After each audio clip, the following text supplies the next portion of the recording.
students. This is lecture 6 revision. Today we will revise our course book and primary writing book. Primary writing we will revise unit 1 and 2 and course book theme number 1. Now let us see what we have studied in the past few weeks. A quick recap.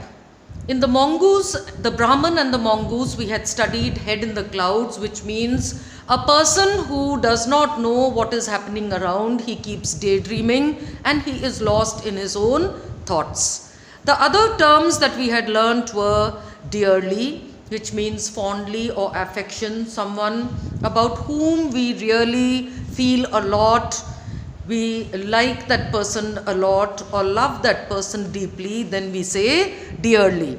Struck with a wonderful idea means having an idea suddenly or discovering or finding something suddenly. Now please take care the way these two words have been used, dusty and day. Whenever we have repetition, D, dusty, day, again D is repeating. So we call this alliteration. We use this in our writing to make our writing beautiful and more effective. So by using these words or letters again and again in a single sentence, when we use it, it is called alliteration. It makes our writing beautiful.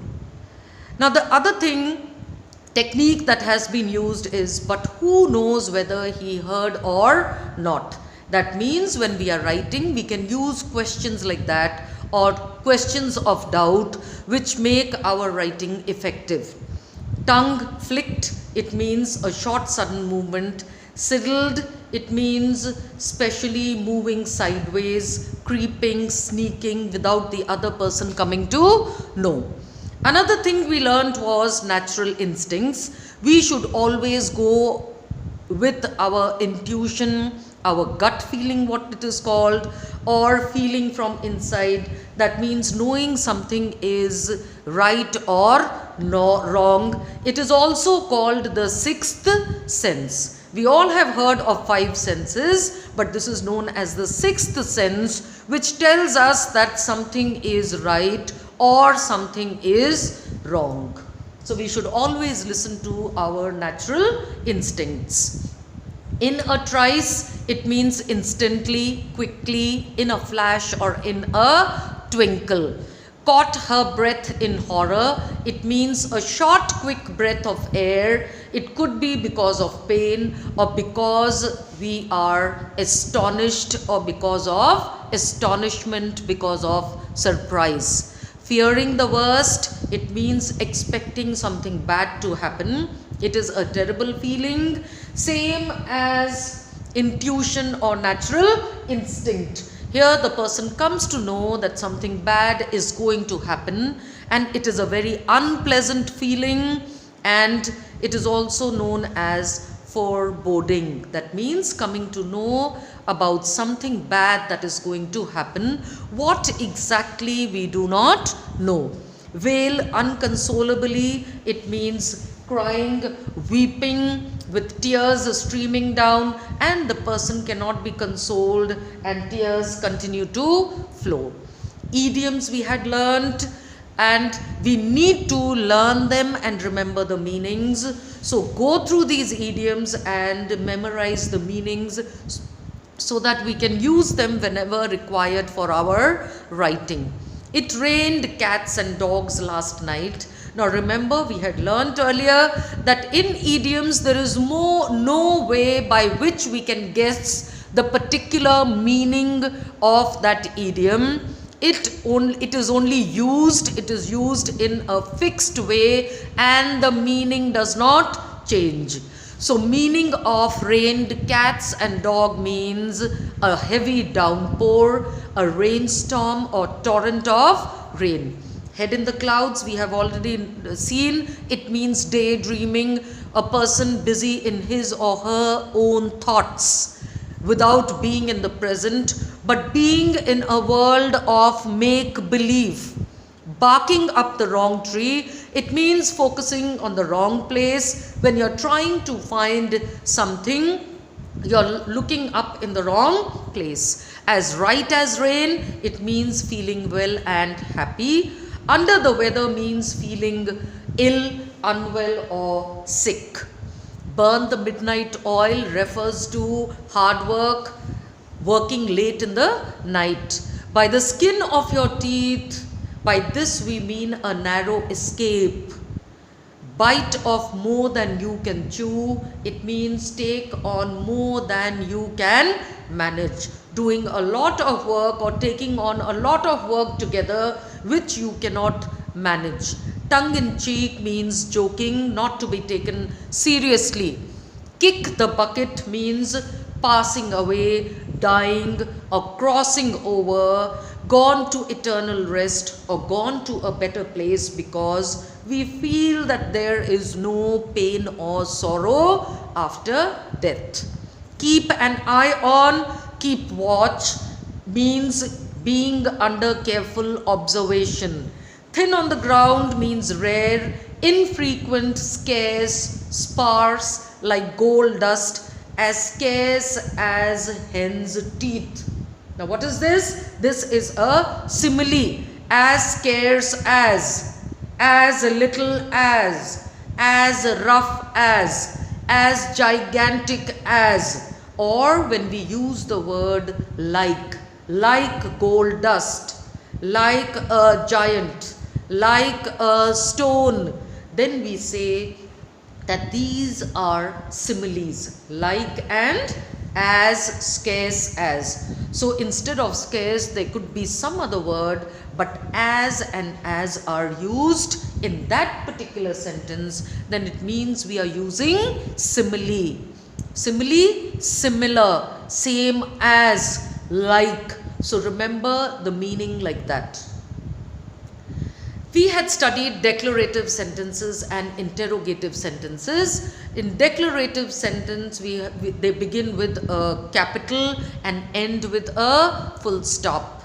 Yes, they declare something, something is happening. And interrogative means a question mark. It is a question, and that is why you must have heard that the police is interrogating the robber. Alright, what is interrogative?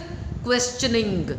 So we know that interrogative sentences are questions. Now there's one thing that we need to remember. If we change declarative sentences to interrogative, then the tense needs to be same. We are not supposed to change the tense of the sentence. For example, Ravi's dog is shivering. So is in the present tense, and hence the question will be, is Ravi's dog shivering? So in the same way or similarly, we can have are, will, was. The question was means that it will be in the past tense. Now let us see question number 5 and 6. Mr. Amjad thinks. Yes. Now when we have this in the question, we can say, does Mr. Amjad think? Now see the pattern in the sentence. It is the subject and the verb in the present tense, and hence the question will also be same. But please remember, in the box in between we have, when do we use does and do? We use do with you, we, they, I, and we use does with he, she, it. So in the last sentence we have Miss Simi and her brother, which means they, and for they we use do. So do Miss Simi and her brother believe that everybody is watching them? Now you must be thinking everybody means many people, but the word body means a single person, and therefore we use is. Everybody is, everyone is. Alright, so remember this, and whenever we use everyone, everybody, we will use the singular, which is. Alright, let us go to the next slide. The next thing that we had learnt was a new word, siesta, which means a short nap in the afternoon, especially during the hot part of the day, the hottest hours of the day. So what is this word? Siesta. Please remember and use it while writing. Another thing we had learnt was simile. Like I told you earlier, similar, simile, like. So in this picture we have green lush meadows sparkling like emeralds. Alright? Hard like stone. Beautiful as the moon. Yes, or like the moon. Then what are these? These are similes. Another thing we've learned was the dog was consumed by pangs of hunger. When you are extremely hungry, you are famished. You can also say consumed by pangs of hunger or tormented by hunger pangs. Now we learnt alliterations, that is repetition. And what is repetition here? Fresh. The word fresh, F, is being repeated.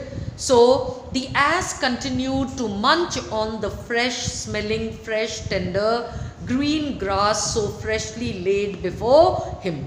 So there is a repetition of green and grass. G, G, F, F. Whenever we use alliterations in our sentences, it makes our writing beautiful, and we had studied earlier embellishing, yes, ornamenting, making it beautiful. The last thing that we learned in our last lecture was the difference between flyer and flyer. The pronunciation is same, but the spelling is different. F-L-I-E-R means a person who flies, or describing something that flies. So you can see the person who is on a plane and you say that this person is a frequent flyer. He flies by plane very often. And then we had seen flyer, F-L-Y-E-R. It means a handout or a pamphlet or a leaflet which has folds, and you can write on one side or you can write on both the sides. Now let us come to primary writing. In primary writing we had done modal verbs, and modal verbs we use are can, could, may, should, must, have to, and for also possibility, might, may, could, can. Now when we use modal verbs, we need to memorize this chart. What will you memorize? Type and modal verb, so that you know when to use which modal verb. Yes. And another thing we have to memorize is this chart, when to use the present verb form, the first form of the verb, and when to use the third form of the verb. So we use them in conditions which are certain, probable, or possible. So whenever you have a sentence in front of you, please check whether there is something which is mentioned there is certain, is it possible or probable. And the second thing, whether it is positive or negative. So if it is positive, negative, and certain and probable and possible, we will use the first form of the verb in the present tense. But for past, we will use the modal verb plus have plus past participle. Remember, for past situations which are certain, we will use must have, and then we will use the past participle. For negative, can't have. So first of all, identify the situation and then use these modal verbs accordingly. So this chart also has to be memorized. We will also memorize the verb list, because for present we use the first form of the verb, and for the past participle we use, for the past situations we use the third form of the verb, which we call or refer to as the past participle.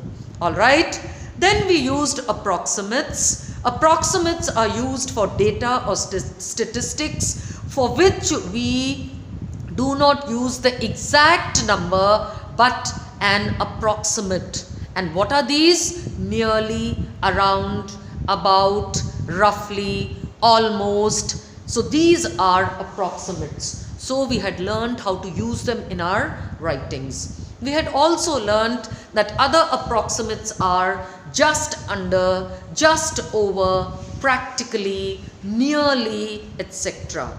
We had learned that for exact figures we use around, and for century we say only for number of years, and we say a century for some monument. For 10 years or decade, we remember we use it for 10 years. So for a building which is 11 years old, we will say a decade old. And for some number which is nearing 50 in years, and for century we may say, for 50 years we may say half a century. For 6 days we use nearly every day, or for the entire week. For time we use around, about, or practically around. And we round off to the closest next or the closest below. Please remember that. In the same way we learned for centimeter, we do not write S while writing, but for centimeters while speaking we say centimeters. But for height we do not use century. For weight we do not use century. In the same way, for kilograms we do not use decade. Please remember this and don't make these mistakes. We had used intensifiers, which means when we feel intensely or more powerfully about a certain situation, we use intensifiers. For example, hot. You can say it is extremely hot, very hot, really hot.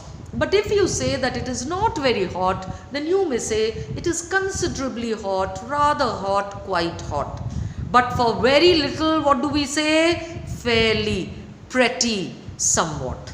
So this is how you describe situations. We describe the intensity by using intensifiers. The last thing that we had seen was picture description, in which we use approximates, intensifiers, and for picture descriptions we use, or we need to answer questions. And what are these questions? Where, who, why, what, feelings, how many, and you need to give your opinion.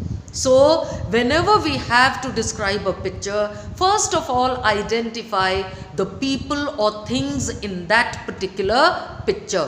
What are they doing? Think about the vocabulary that you would use for them, and emotions. If it is about people, then think about emotions.